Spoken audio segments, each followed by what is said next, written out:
town they call Blackpool that is noted for fresh air and fun.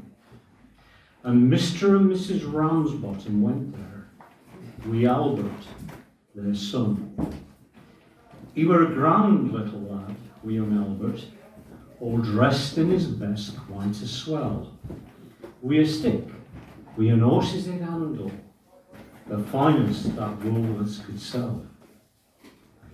They didn't think much to the ocean.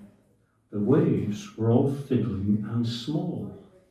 There were no wrecks and nobody drowning. In fact, nothing to laugh at all. So seeking for further amusement, they paid and went into the zoo, where there's lions and tigers and camels, aye, and old ale and sandwiches too. There were one famous lion called Wallace. His nose it were covered in scars, and he lay in a somnolent posture with his cheek up against the bars. Now Albert had heard about lions and how they was ferocious and wild, and seeing Wallace lying so peaceful, well, it didn't seem right to the child. So straightway the brave little fella, not showing a morsel of fear, took his stick with an horse's head handle and shoved it in Wallace's ear. You could see, he's enjoying it, you could see that lion didn't like it. For giving a kind of a roll, he grabbed Albert and dragged him in with him and swallowed the little lad all. Now Pa, who had seen the occurrence and not knowing what to do next, said, "Mother, yon lion's et Albert." And Mother said, "I am vexed." Then Mr. and Mrs. Ramsbottom, quite rightly, when all said and done, complained to the animal keeper that the lion had eaten their son.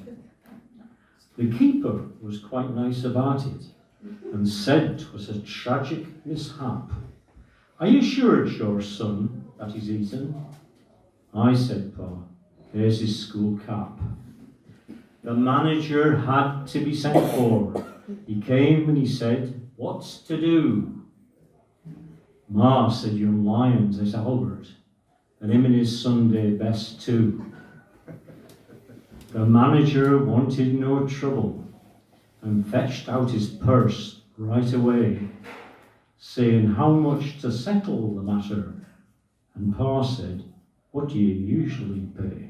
But Mother, she got a bit awkward when she saw where Albert had gone. She said, "No, someone's got to be summoned." So that was decided upon.